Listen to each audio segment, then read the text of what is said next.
Por favor, 1 Pedro, capítulo 3, nós vamos ler dos versos 8 a 22. 1 Pedro, capítulo 3, de 8 a 22.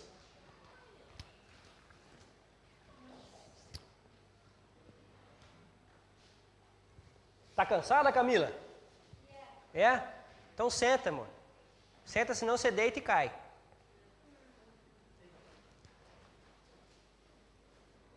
1 Pedro 3, de 8 a 22. Diz assim a palavra do Senhor: Quanto ao mais, tenham todos o mesmo modo de pensar, sejam compassivos, amem-se fraternalmente, sejam misericordiosos e humildes. Não retribuam mal com mal, nem insulto com insulto. Ao contrário, bendigam, pois para isso vocês foram chamados, para receberem bênçãos por herança. Pois, quem quiser amar a vida e ter dias felizes, guarde a sua língua do mal e os seus lábios da falsidade. Afaste-se do mal e faça o bem. Busque a paz com perseverança, porque os olhos do Senhor estão sobre os justos e os seus ouvidos estão atentos à sua oração. Mas o rosto do Senhor volta-se contra os que praticam o mal. Repito, porque os olhos do Senhor estão sobre os justos e os seus ouvidos estão atentos à sua oração. Mas o rosto do Senhor volta-se contra os que praticam o mal. Quem há de maltratá-los, se vocês forem zelosos na prática do bem? Todavia, mesmo que venham a sofrer por praticarem a justiça, vocês serão felizes. Não temam aquilo que eles temem. Não fiquem amedrontados. Antes, santifiquem Cristo como Senhor em seu coração. Estejam sempre preparados para responder a qualquer pessoa que lhes pedir a razão da esperança que há em vocês. Contudo, façam isso com mansidão e respeito, conservando boa consciência, de forma que os que falam maldosamente contra o bom procedimento de vocês, porque estão em Cristo, fiquem envergonhados de suas calúnias. É melhor sofrer por fazer o bem, se for da vontade de Deus, do que por fazer o mal.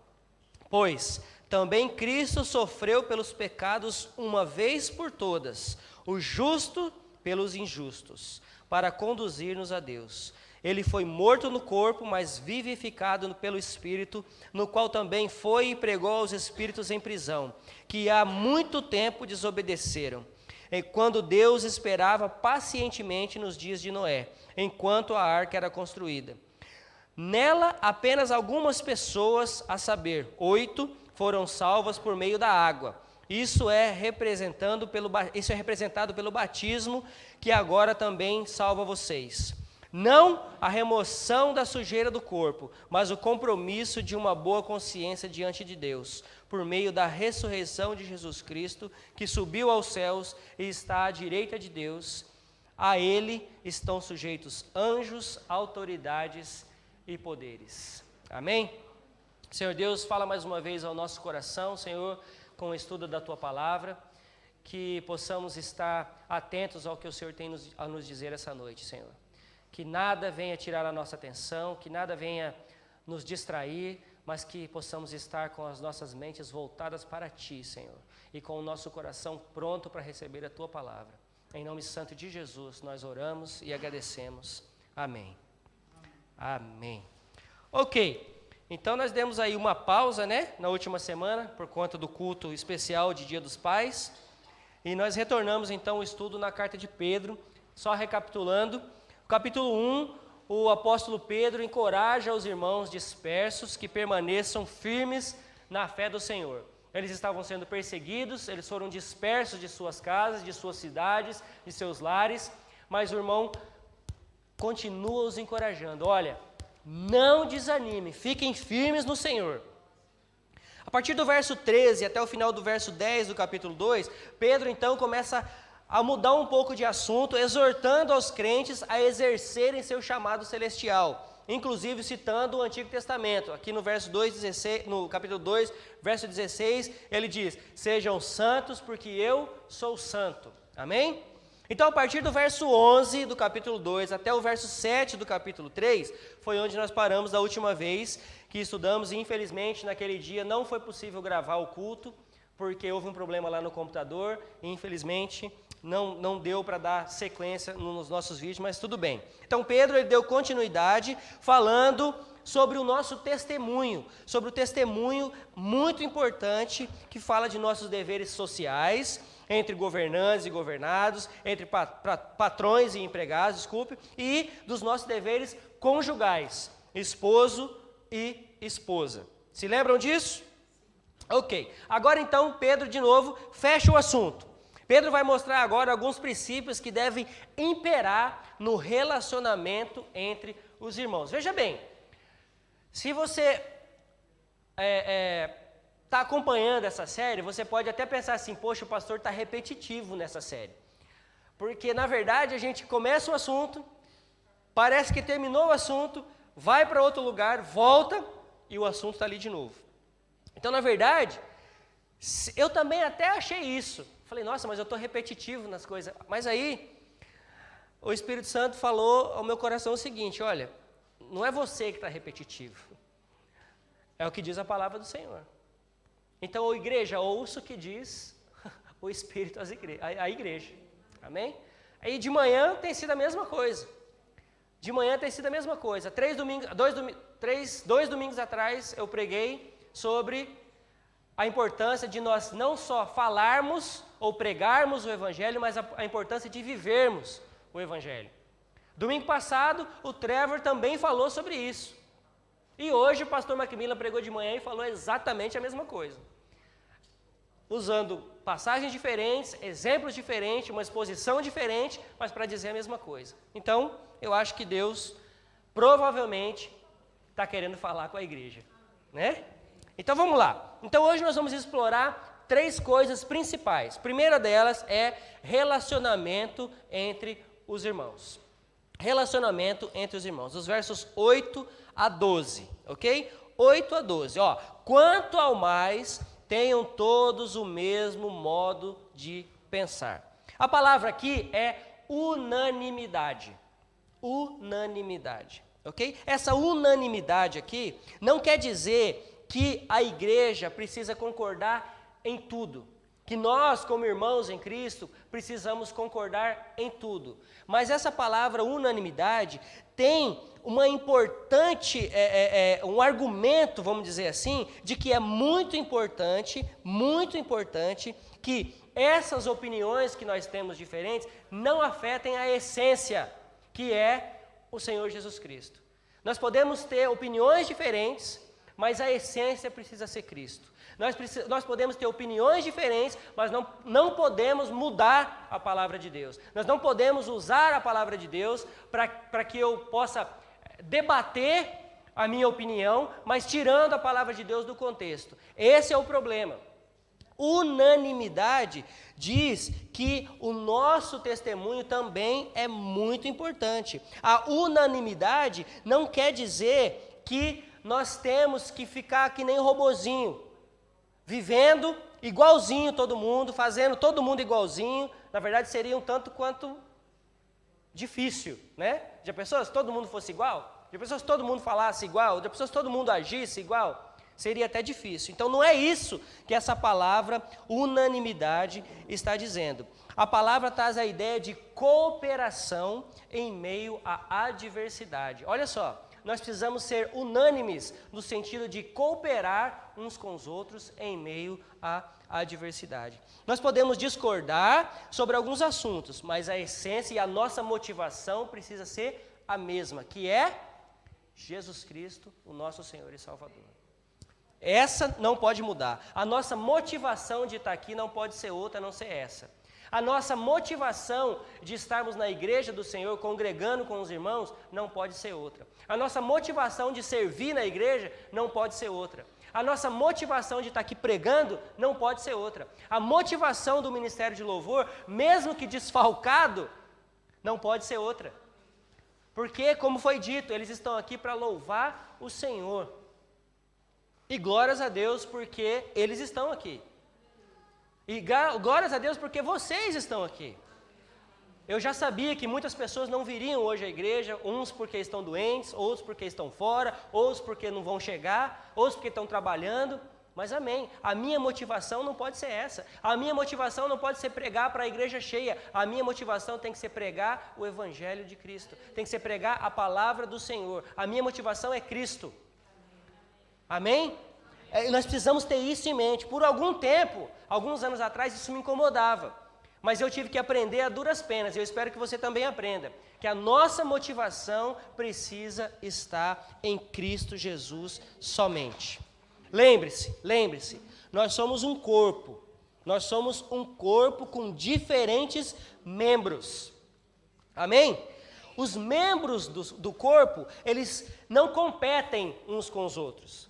Nós não estamos aqui para competir uns com os outros. Nós não estamos aqui para sermos melhores do que os outros. Os membros do corpo, como Paulo diz, Paulo usa muito bem essa ilustração, dizendo que a igreja, nós como igreja, somos um corpo. Uns são braço, outros são mão, outros são ouvidos, nariz, mas quem é o cabeça? Cristo. Porque a cabeça é o que governa. A cabeça é o que governa o seu corpo. Experimenta cortar sua cabeça para ver se seu corpo funciona. Não funciona. Não é à toa que a medicina diz que se houver uma morte cerebral, o seu corpo está até funcionando, mas serve para alguma coisa? Não serve para nada. Até ali, nós vemos o glorioso poder de Deus. Até ali.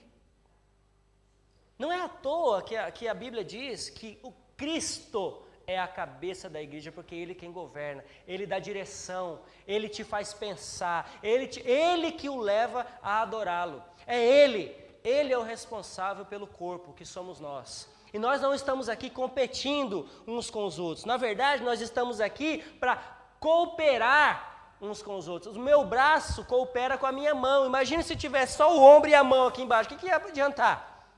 Imagine se eu tivesse o meu joelho aqui no meio e não tivesse o resto. Para que ia servir? Então, o nosso corpo, os nossos membros, eles cooperam uns com os outros.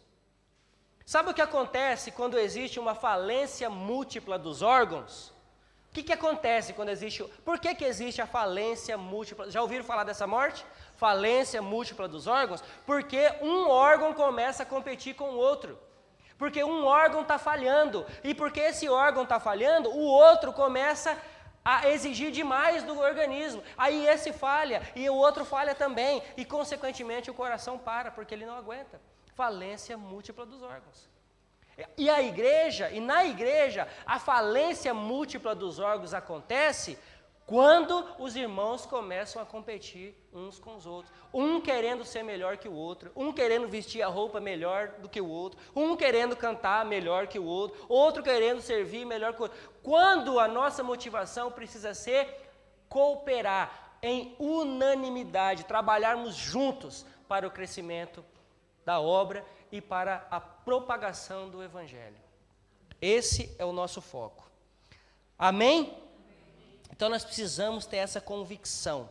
Nós precisamos ter essa convicção. No verso 8 ainda, Pedro diz que devemos ter compaixão uns dos outros. Compaixão, o que é ter compaixão? A palavra compaixão significa literalmente sentir a dor do outro. Eu preciso sentir a dor do outro. Mas a palavra compaixão também não é só no momento de dor. A palavra compaixão ou a palavra eu me alegro também pode ser usado aqui. Porque é muito fácil, eu já disse isso antes e vou repetir. Gente, é muito fácil você chorar com os que choram. Sabe por quê? Porque é um momento talvez de emoção. É um momento, talvez, que te leve a lágrimas, porque você está vendo um irmão, uma irmã passar por dificuldade ou está chorando diante de você. Então é muito fácil eu chorar com ele. Agora, o difícil é eu me alegrar com a alegria do outro. Já perceberam isso? Experimenta chegar na frente de alguém e alguém te perguntar como você está e você dizer assim, Graças a Deus eu estou muito bem. Eu estou trabalhando bem, a minha esposa está trabalhando bem e cuidando do lar, meus filhos estão muito bem na escola, as coisas estão acontecendo, o Senhor tem me abençoado, glórias a Deus. E olha para a cara da outra pessoa para você ver uma coisa.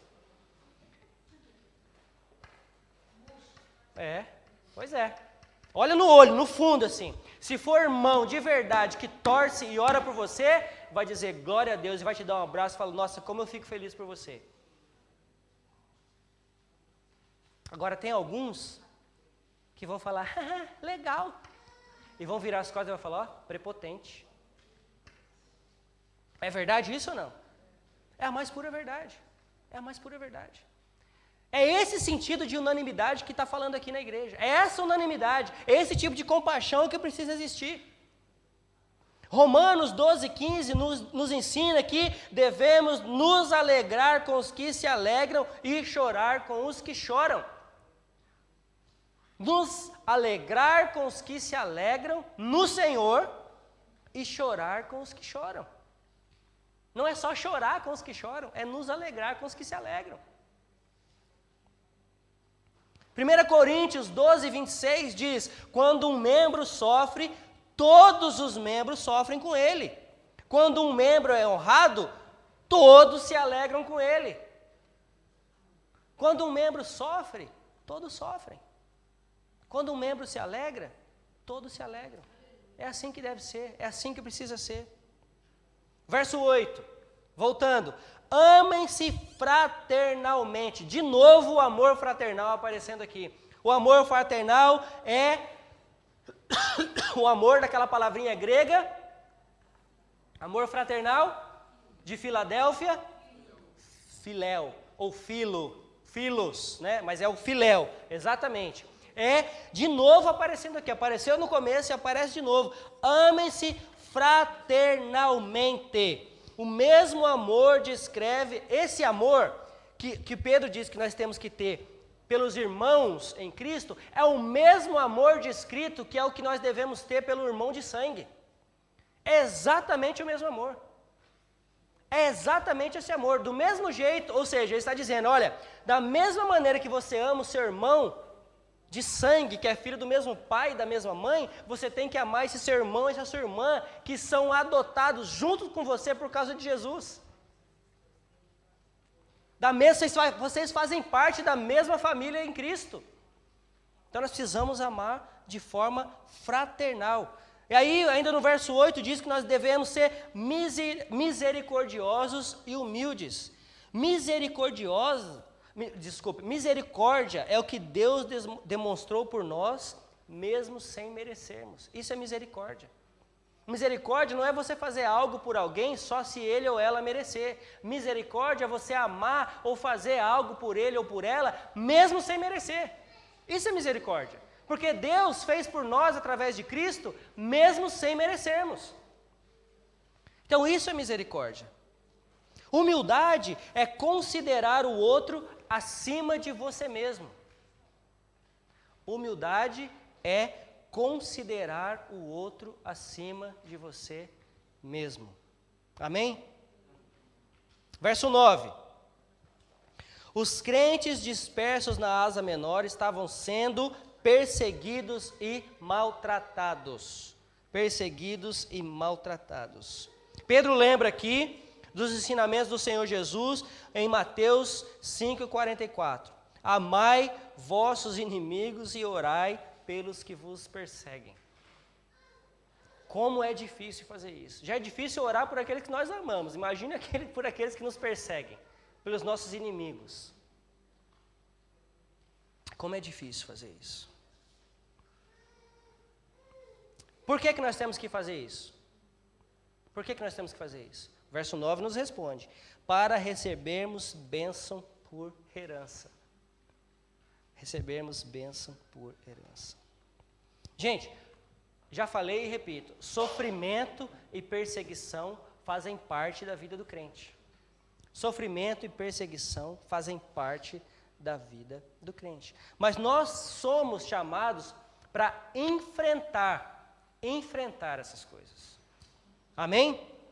nós precisamos enfrentar. Nós não precisamos trabalhar um meio de recebermos essa herança que a Bíblia está dizendo. Ela já foi nos dada. Mas o que nós precisamos é estar firmes e persistir nela.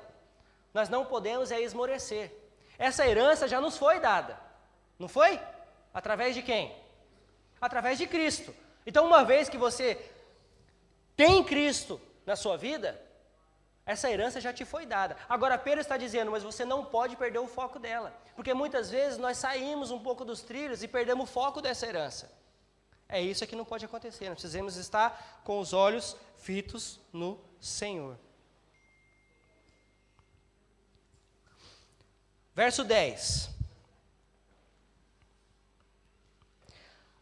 Pois quem quiser amar a vida e ver dias felizes, guarda a tua língua do mal e os seus lábios da falsidade. Verso 11. Afaste-se do mal e faça o bem. Busque a paz com perseverança. Amém? É bem verdade que nós enfrentamos problemas e perseguições pelo fato de pertencermos a Jesus. Isso não é verdade? E aqui, principalmente nessa terra, a gente encontra ainda muito mais, eu acho.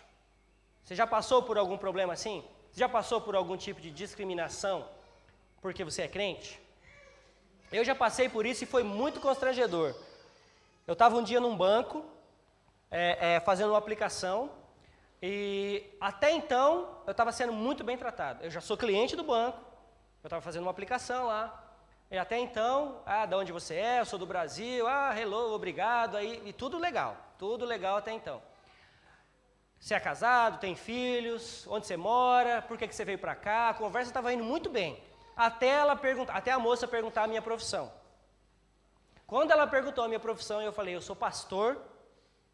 Ela literalmente, a tela do computador estava virada assim, para mim e para ela que estava sentado aqui. Ela virou e falou assim, desculpa, não tem nada para você. Quando eu falei que eu era pastor, ela virou e falou, desculpa, não tem nada para você aqui. Falei, muito obrigado pela sua atenção, levantei e fui embora. Mas com um nó na garganta, confesso. Com um nó na garganta. Falei, eu não tinha ainda experimentado esse tipo de perseguição, porque é um tipo de perseguição. E eu achei aquilo assim, triste, infelizmente. Queria ver se fosse o contrário, porque ela nitidamente era de uma outra religião. A aparência dela me dizia que ela era de outra religião. Queria ver se fosse o contrário, como é que seria a reação. Mas a Bíblia diz que nós devemos ser humildes. Não tem? Tudo bem. E ainda saí de lá, ainda fiz o que a Bíblia me diz para fazer, orei por ela. Difícil, mas orei por ela. Senhor, que o Senhor, em nome de Jesus, possa abrir os olhos e o coração dessa pessoa e que isso possa não acontecer mais. Uma oração rápida, simples, fui embora. Mas Deus usou outros meios para sanar o problema pelo qual eu fui lá. Não precisou de um empréstimo, não precisou de aumentar o limite do cartão de crédito, não precisou de nada disso. Deus tinha os meios dele para fazer. Eu estava querendo buscar os meus meios, né? Tentar alguma coisa. E Deus virou para mim e falou, não é você que faz, sou eu. Viu? Não é você que faz, sou eu. Amém? Não somos nós, é Ele. E por Ele. Glórias a Deus por isso. Como termos dias felizes, afinal? Guarde a sua língua do mal. Guarde a sua língua do mal. Salmo 141, 3. Coloca, Senhor, uma guarda à minha boca. Vigia a porta dos meus lábios. Guarda a sua língua do mal. Basicamente, gente, tem algo bom a dizer? Diga. Não tem? Coloca, Senhor, uma guarda à minha boca. Vigia a porta dos meus lábios. Se não tem algo bom a dizer, não diga nada. Não diga nada. Não seja falso. Não seja falso. João 8,44. Falsidade é sinônimo de mentira. Quem é o pai da mentira? Se você está sendo falso, se você está mentindo, se você está usando esse tipo de artimanhas para conseguir o que você quer, a Bíblia diz que você é filho de quem? esse tipo de atitude, esse tipo de vida, esse tipo de jeitinho não condiz com o servo do Senhor. Esse tipo de atitude, repito, não condiz com o servo do Senhor. Não seja falso. Afaste-se do mal e pratique o bem. Ninguém pode ser feliz praticando maldade. E essa maldade aqui, eu entendo que não se refere só, essa maldade ela não se refere só a fazer o mal no ato em si. Mas maldade também na Bíblia, ou os que praticam o mal, também se referem àqueles que estão longe da vontade do Senhor. Então essa maldade não é somente o ato de praticar maldade com alguém, mas é de estar distante da vontade do Senhor para a sua vida. Porque a lógica é simples. Se estando no caminho do Senhor já é difícil, você imagina estando fora dele. Aí você só vai praticar maldade mesmo. Por quê? Porque tudo que não é da vontade do Senhor para a minha vida é o quê? A minha vontade. E eu tenho condições de fazer o bem para mim mesmo? Não tenho. Eu tenho condições de fazer o bem para alguém se não for Cristo agindo na minha vida? Não. Então, essa maldade aí você pode englobar todas essas coisas. E, por último, busque a paz. Precisamos estar empenhados em buscar paz. Paz. Verso 11. Afaste-se do mal e faça o bem, busque a paz. Desculpa, verso 12, né? Porque os olhos do Senhor estão sobre os justos e os seus ouvidos atentos para ouvir o nosso... Glórias a Deus, as nossas orações. O que quer dizer? Os olhos do Senhor estão atentos aos justos. O que quer dizer isso, segundo a palavra de Deus? Quem é justo? Quem é justo? Quem é chamado justo na Bíblia por causa de quem? Nós somos chamados justos porque nós somos justificados por meio de Cristo. Quem são esses justos que a Bíblia está falando? Eu e você. Nós somos justos. Porém, entretanto, todavia, nós precisamos estar debaixo da vontade do Senhor. Eu não posso pedir algo que esteja contra o que diz a palavra do Senhor para a minha vida, porque nesse caso o Senhor não vai me ouvir. E mesmo que eu peça algo que esteja aqui, necessariamente Ele só vai fazer se for da vontade dEle, não é só porque eu quero. Não é só porque eu estou pedindo, não é só porque eu estou declarando. Não é assim que funciona. Faça a tua vontade assim na terra como? Essa foi a oração que quem ensinou? Foi Pedro? Foi João? Quem foi que ensinou? O próprio Jesus. Senhor, não seja feita a minha vontade, mas seja feita a tua. O próprio Jesus orou assim. O próprio Jesus. Será que ele não podia ter orado assim? Senhor, eu declaro que deve ser assim. Poderia ou não? Claro que poderia. Ele tinha poder para isso? Tinha. Ele tinha autoridade espiritual para isso? E quem você acha que é, quem eu acho que eu sou, para virar para Deus e dizer que eu declaro alguma coisa para Ele fazer para mim? Quem nós achamos que nós somos, afinal? Não, seja feita a sua vontade na minha vida, em nome de Jesus. Segunda coisa que eu quero falar com vocês, o nosso sofrimento por causa de Cristo. Vai dos versos 13 ao 17, já toquei um pouquinho no assunto, mas essa é uma situação que não é normal. Você já viu alguém sendo maltratado por fazer o bem? Você pode até ver, mas é difícil. Você geralmente é maltratado porque você faz o mal, ou porque você errou, mas se você está fazendo bem, você está fazendo tudo certo, e você ainda é maltratado, o que acontece com você? Você se entristece, você desanima, você joga uma praga no outro que te maltratou, o que você faz? O que acontece? Geralmente a gente se sente, no mínimo, injustiçado. Pô, estou fazendo bem, estou tentando fazer o meu melhor e ainda estou tomando lapada. O que está acontecendo aqui?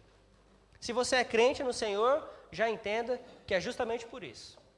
É justamente por isso. Mas a palavra diz que nós não podemos desanimar, não podemos ter medo, não podemos parar, porque estamos sendo maltratados. Nós não podemos. Você acha que Pedro tem autoridade para dizer isso? Pedro tem autoridade de falar assim, olha, mesmo fazendo bem, vocês precisam continuar. Você acha que Pedro teve experiência com Jesus? Esse Pedro aqui é o apóstolo. Aquele mesmo que negou Jesus. Teve experiência ou não? Teve ou não? Num certo momento, quando ele estava para ser maltratado por causa de Jesus, ele o negou. Porque se ele dissesse que ele era assim, Pedro, que andava com Jesus, o que teria acontecido com ele? Exatamente, ia matar. Ia crucificar junto, ia jogar na fogueira, ia fazer qualquer coisa. Mas ele se arrependeu. Aliás, o Senhor já tinha um plano ali, né?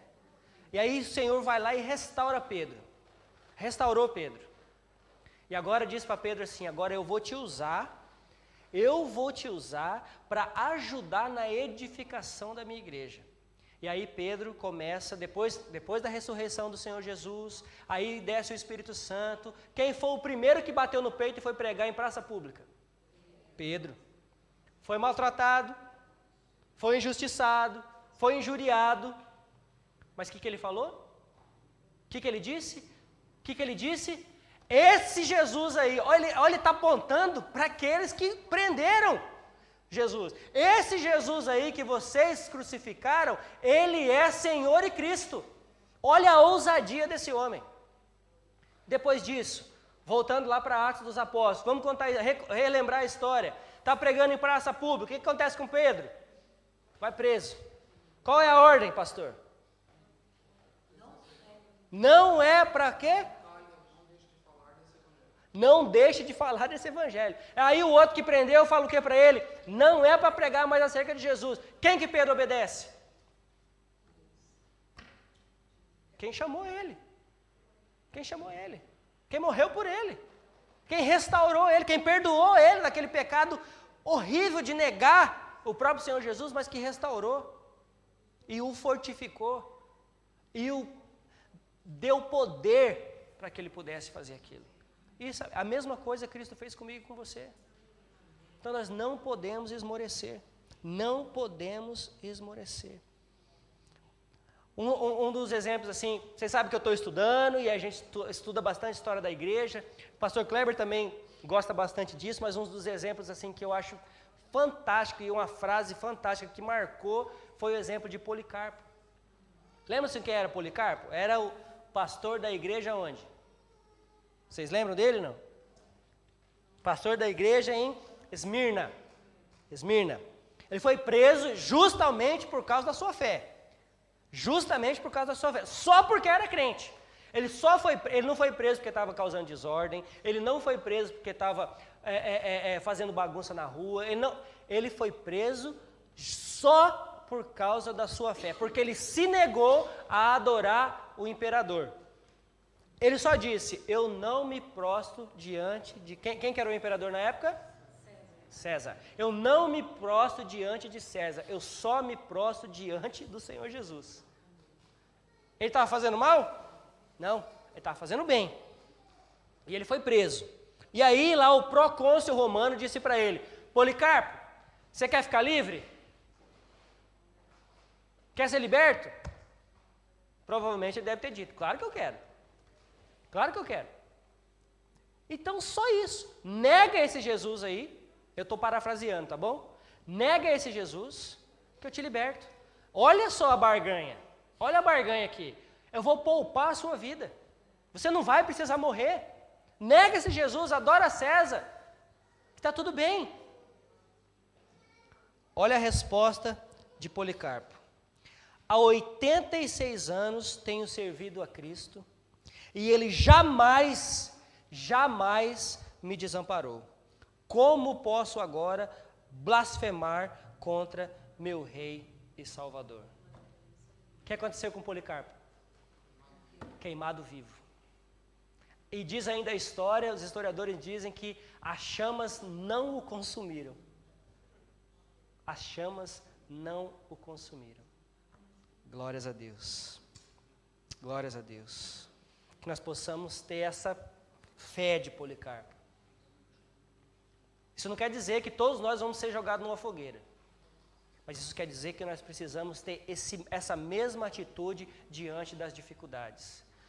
O Deus, o Senhor, que é o meu Senhor e Salvador, nunca me desamparou. Não vai ser agora que eu vou fazer coisa errada para desonrar o nome dEle. Não vai ser agora que eu vou entrar nessa fogueira por livre e espontânea vontade e envergonhar o nome dEle. É exatamente isso que o texto está nos dizendo aqui. Uns vão para a fogueira, outros são martirizados, outros são apedrejados, outros são usados para envergonhar o nome do Senhor. Terceiro, o sofrimento de Cristo. Pedro, mais uma vez, nos encoraja a permanecermos firmes, nos lembrando do maior exemplo a ser seguido, nosso Senhor Jesus Cristo. Olha aqui o que diz sobre a eficácia da morte de Cristo. De uma vez por todas, Cristo morreu pelos nossos pecados. Ele foi exemplo de submissão a Deus e agora é exemplo de sofrimento também. Precisamos nos lembrar que a morte de Cristo não foi acidente. A morte de Cristo não foi acidental. A morte de Cristo já estava programada. Foi para isso que ele veio. Foi para isso que ele veio. Já diziam os profetas no Antigo Testamento. Ele veio para cumprir aquilo que foi dito acerca dele. Foi para isso que ele veio. Os apóstolos ali, naquele momento de ter o Senhor ali com eles, esqueceram daquelas promessas. Lembra quando ele começou a falar numa reuniãozinha ali com os apóstolos sobre a morte dele? O que falaram para ele? Senhor, para com esse pensamento de morte aí. Não precisa ser assim, vamos fugir daqui então. Vamos para outro lugar, onde tem menos perseguição, onde te aceitam mais. Qual foi a resposta de Jesus? Arreda-te. Será que eu não vou cumprir para aquilo que eu fui chamado? Será que eu não vou fazer por aquilo que o motivo pelo qual eu estou aqui? Será que eu não vou cumprir a vontade do meu Pai para a minha vida, morte e ressurreição? O que aquela hora eles não entenderam ainda? Ele precisava cumprir. E aí fala também no finalzinho sobre a vitória de Cristo. Aqui eu quero pegar um pouquinho porque essa parte aqui é difícil. É difícil. Veja bem, verso 19. No qual também foi e pregou aos espíritos em prisão. Quem são esses espíritos, afinal? Essa é um assunto que cai os cabelos de muito pastor. Se é que você está percebendo que está meio ralo, está chegando lá. Cai o cabelo, gera muita discussão, gera muito desentendimento entre denominações, gera muito desentendimento entre os irmãos, ok? Existem alguns pontos, de novo, aqui, unanimidade entrando aqui. Eu não quero dizer que você tem que concordar comigo no que eu vou dizer agora, mas o que eu quero dizer para você é que a centralidade disso tudo tem que ser o senhorio do Senhor Jesus Cristo. Amém? Então tá. Então quem eram ou quem são esses tais espíritos? Alguns dizem que são os espíritos que estavam lá no purgatório. Nós, crentes evangélicos, reformados ou não, cremos em purgatório? Não cremos em purgatório. A Bíblia já nos provou que não existe isso, não é isso? Nós acreditamos nisso. É isso ou não? É isso. Então, esse assunto para nós não conta. Tico box. Esse assunto para nós não conta, ok? Então surgiu essa interpretação, surgiu essa afirmação por causa de uma má interpretação desse texto. Jesus teria ido pregar aos que estavam no purgatório e trazido eles à salvação. Agora, pergunto para você, tem como eu orar e pedir para Deus salvar aquele que já está morto? Tem? Ainda não gostei da resposta. Tem como eu orar por aqueles que já morreram? Não. Eu oro por quem está vivo. Eu oro por quem está vivo. Amém? Então, essa afirmação para mim, para a gente já não serve. Então, Jesus teria ido pregar aos mortos no inferno. A Bíblia diz que ao homem está condenado a morrer uma só vez e depois disso, o juízo. Onde está isso? Hebreus 9, 27. Hebreus 9, 27. Então, matou aqui, só esse verso já acaba com esse pensamento de que nós podemos orar para que Deus salve e traga a vida aqueles que já morreram sem Ele. Ok? Ok. Então, Jesus teria ido então pregar aos espíritos em prisão, aos demônios. Pergunto, demônio pode se converter? Não. Então ele pregou para demônio? Não. Também não.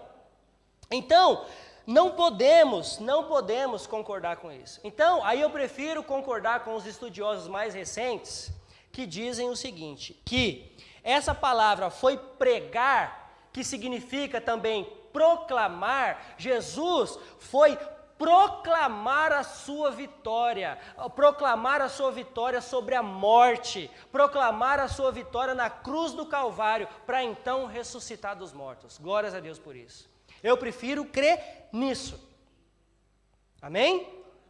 Eu concordo com os estudiosos que dizem isso. Ele se proclama vitorioso não só no mundo material. Por quê? Porque as pessoas viram ele de novo, de carne e osso, ele comeu, ele bebeu com os discípulos, mas também a sua vitória no mundo espiritual. Amém? Lembre-se, o diabo e seus demônios, ele não vai ser vencido por Cristo, ele já foi vencido por Cristo. O Senhor já os derrotou na cruz do Calvário. O Senhor venceu a morte. O Senhor venceu a morte. Ele já foi derrotado para a honra e glória do Senhor, dele mesmo. Amém?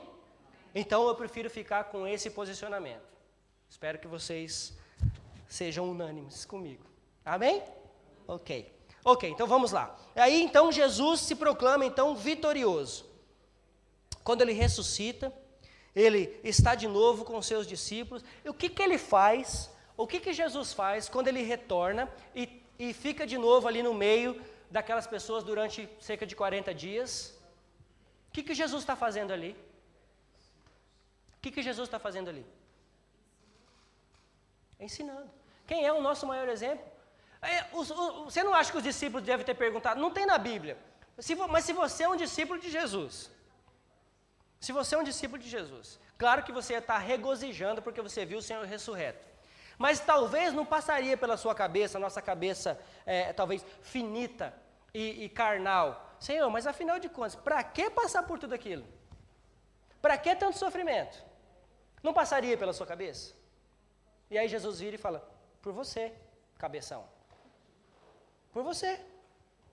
Foi por você, não foi por causa de mim, foi por causa de você. É isso que muitas vezes nós esquecemos. Nós estamos aqui, o Leandro está aqui, por causa dele e para vocês. Vocês estão aqui por causa dele e para nós, para sermos cooperadores. O pastor, o líder do ministério de louvor, o outro pastor, ou a líder das mulheres, nós não somos melhores do que ninguém, nós somos cooperadores da obra do Senhor. Nós estamos aqui para servir. A única diferença que existe é que o meu chamado é diferente do seu, que é diferente do seu, que é diferente até do seu, porque nós somos chamados pastores, mas nós temos chamados diferentes. Concorda, pastor? Nós temos chamados diferentes.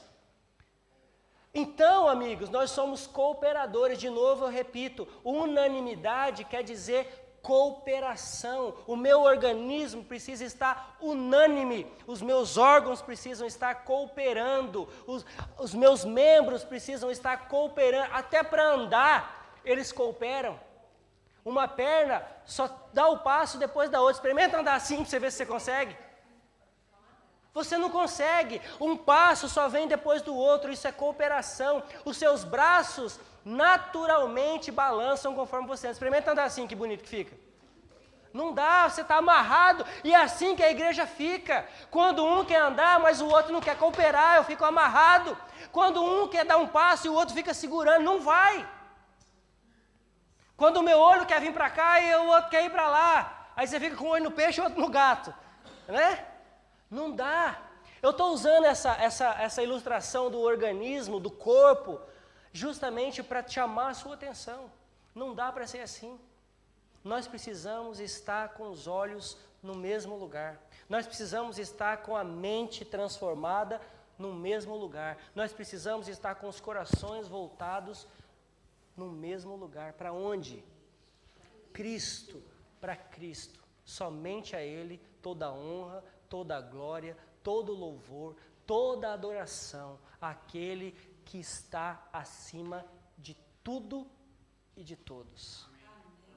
É para Ele a glória. É para Ele a glória. Que possamos viver assim. Que possamos cooperar uns com os outros. Vai ter divergência? Com certeza. E glória a Deus pelas divergências, porque são com elas que nós crescemos. Vai ter problemas? Glória a Deus por eles. Né? Glória a Deus por eles. Porque nós crescemos com eles também. Mas glória a Deus também pelas vitórias.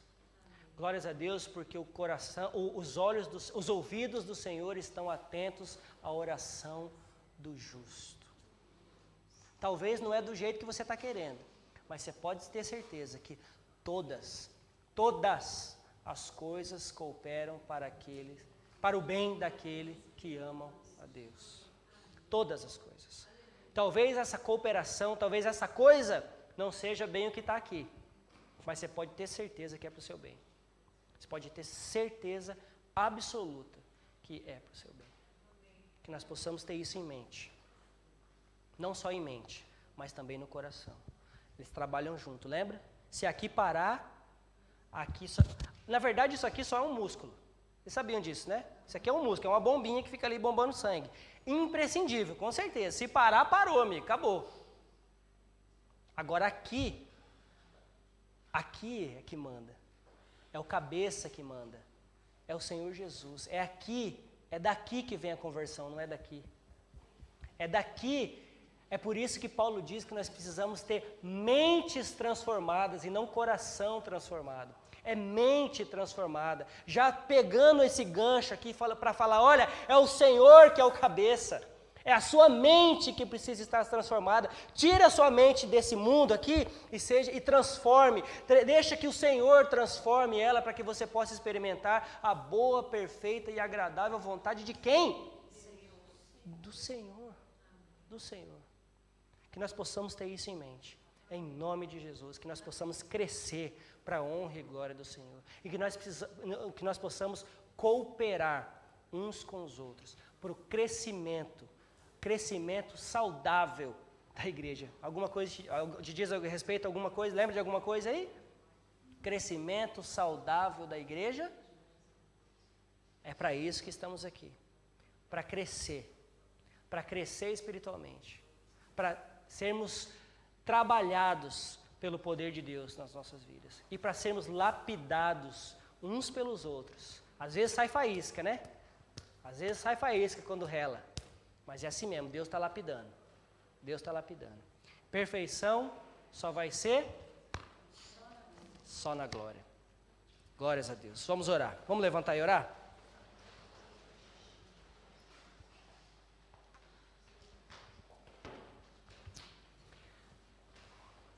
Senhor Deus, obrigado pela Tua palavra. Obrigado pelo Teu Espírito Santo. Obrigado pela Tua salvação. Pela Tua fidelidade, pela Tua misericórdia, pela Tua graça derramada nas nossas vidas todos os dias, a todo momento. Nos ajude, Senhor, a termos mentes transformadas. Nos ajude a termos corações que obedecem a essas mentes transformadas. E nos ajude a termos membros, a termos órgãos que obedecem ao cabeça, que que é o Senhor. Nos ajude a sermos cooperadores de Cristo e cooperadores uns dos outros. Nos fortaleça. Não deixe que desanimemos, Senhor. Os dias são maus, as perseguições são horrendas, as distrações são demasiadas, mas que possamos estar com os nossos olhos fitos em Ti. Não deixe, Senhor, que nós desviemos nem para a direita e nem para a esquerda, mas que possamos traçar os nossos caminhos retos diante do Senhor, para alcançarmos a coroa da justiça, que o Senhor tem aí reservada para aqueles que o amam. Que possamos combater o bom combate, manter a fé, e damos glórias a Ti. Em nome santo de Jesus é que nós oramos, Te agradecemos. Amém.